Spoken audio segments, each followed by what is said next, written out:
This one loadout carried me from level 1 to level 15, where I finally unlocked the flea market because it's budget friendly, it's full auto, it's easily moddable from the traders, and you can easily upgrade it in the raid as well. This loadout I'm talking about is the AKS-74UN that you can buy directly from Prapor level 1.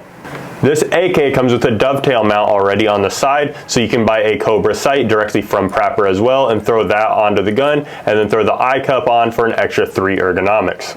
The gun comes with a 30 round mag, and you can buy more directly from Prapor himself straight at level 1.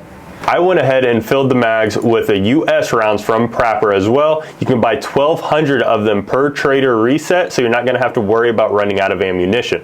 Now the US rounds come with 17 penetration and 65 damage. This penetration is going to be just enough to deal with the P.A.K.As that you'll run into early wipe. As an optional upgrade you can do straight from the beginning as well, to gain a little bit of extra ergonomics, you can take off the handguard and throw on the B11 handguard, and then add in the KAC grip just for those extra ergo. The KAC gives you an extra 7 ergonomics, so it will help you a little bit.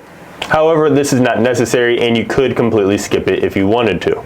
Now the total cost you're going to run into for this build, which includes the AK, the sight, the eye cup, the handguard, the grip, both the extra 2 spare mags, and all of the ammo that you're going to need for this, you're going to run into 64,846 rubles and an additional $28 US for the KAC grip. For level 1, this is fairly inexpensive, and you can run this over and over again, which is what I did all the way up until I was level 15.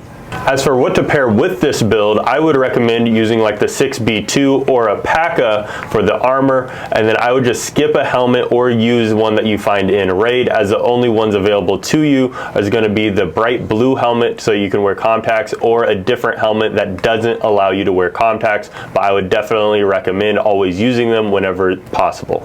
I primarily would insurance fraud the headsets that I found in a raid, and if I needed to, I'd buy a GSSH headset from Prapor level 1. With this, I would always recommend wearing a balaclava or something similar to cover your face. And then a bank robbery rig is super inexpensive, only at 10K, and that's going to give you the space you need for your mags and any meds that you have. For meds, I'd at least recommend bringing in an AI2 kit, at least 2 heavy bleed options, whether it be the CAT or the tourniquet. And then I would also recommend 2 bandages as well, and then some form of splints. I personally use the aloe splints and just had it in my secure containers. If you don't have one or you run out, you could just throw a couple of normal splints in your backpack or in your secure container. This is going to cover you, because I have running into 2 heavy bleeds before or 2 light bleeds, and you want to make sure that you can get those patched up right away so you're not having to constantly heal yourself before you can get out of a raid. I also recommend bringing in at least 2 splints, because if you were to break both of your legs, then it's really going to be a pain to get out of raid as well. I'd also recommend bringing in some kind of painkiller as well. I just threw a Vaseline in my secure container, and then that just sat there until I needed it. This kit is super cheap and cost effective. You can just run it over and over again like I did until you make it to level 15, which is where you're going to start getting some better ammunition and better weapons available to you because of the flea.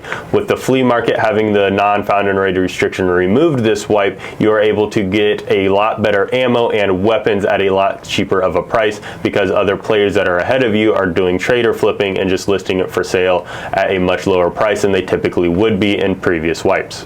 If you found this kit helpful for reaching level 15, make sure to hit that like button and make sure to subscribe so you don't miss out on any future updates. If there's another kit that helped you get to level 15, let me know in the comments down below. I'll catch you guys later out in Tarkov.